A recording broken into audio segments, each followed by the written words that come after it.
Remember my video and all the stories on these units, why the guy burned out so many compressors and problems? Well, this time, well, this one hasn't burnt out yet. There is a problem, and I mentioned that in another video, and I still have to get back to it. And they have the fan wired backwards. It's pulling air instead of pushing air, but that's minimum problem. We're in San Francisco. It's mostly under 60 degrees, 70 degrees. So it wasn't running. Got an emergency call. Lucky for him, I was just heading back to the city and I was driving by his place, so I ended up running really fast.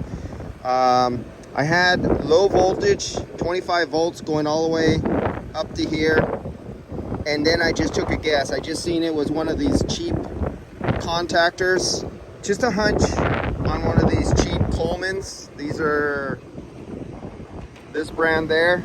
So all I did was I just tapped on the contactor and I heard an electrical hissing sound, you know, like bad contacts with carbon buildup on them, and then all of a sudden the unit started running. First I started jiggling all the wires up on the boards, nothing was happening, and then I just tapped like this, boom, compressor comes on. Now let's look at the voltmeter. Now we're looking for pitted contactors. Let's see if I could do this without a safety glove on a live unit, and you're gonna see me get zapped here. Get my arm so I'm not touching, I'm making sure I'm not touching metal, I'm not leaning against metal. 4.5, 5, 5.7, 5.4, 5.6. That's the voltage drop across the contactors as it's running under load. Now let's go to the next one down below.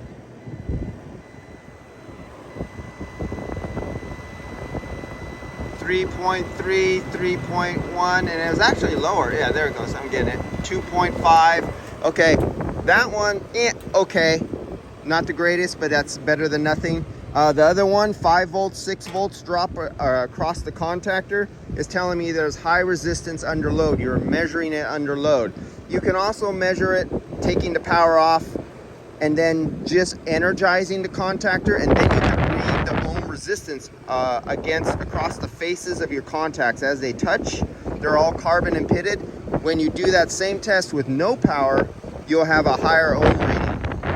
And this is a loaded condition under real world conditions, but what really triggered me was when I tapped on it and inside I heard the electrical arc sound of arcing, and then it immediately started.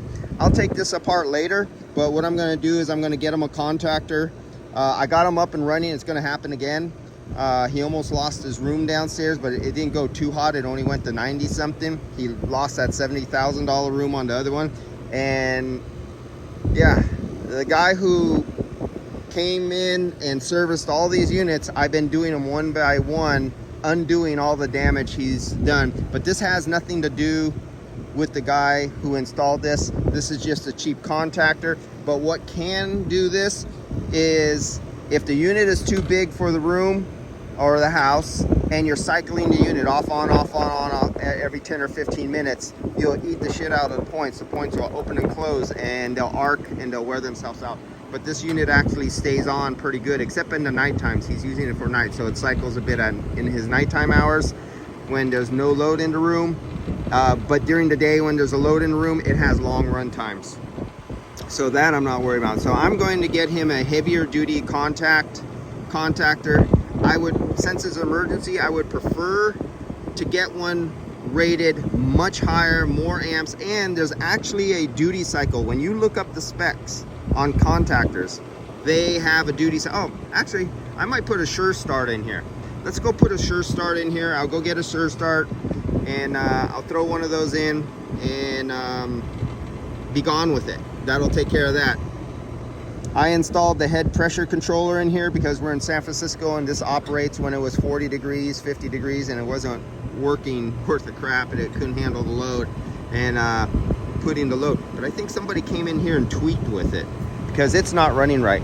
That should be cycling up and down. It's only 58 degrees right now and it's just staying on a constant higher speed. So I think the guy who came in here, because I originally installed these for the dehumidifiers, but those were 86th and junked, so they stayed up here. But then the guy came in after me and hooked these up to air handlers, and that's when he started burning out the units.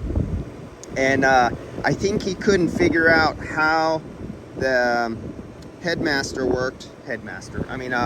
Ambient head shit. I'm losing all my words. This guy right there, and to control the fan. And I think what he did was he tweaked all the settings on it just to make the fan run constant all the time.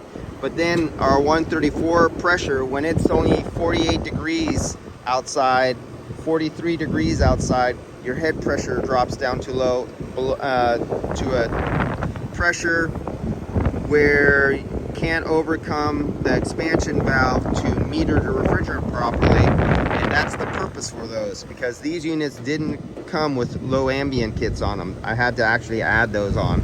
And then somebody comes in and says, oh, what's this shit? I don't know how it operates. Let's just start turning screws and turn it up all the way so it just stays on all the time. So, another thing I gotta fix. All right, I'll see you guys later. Bye.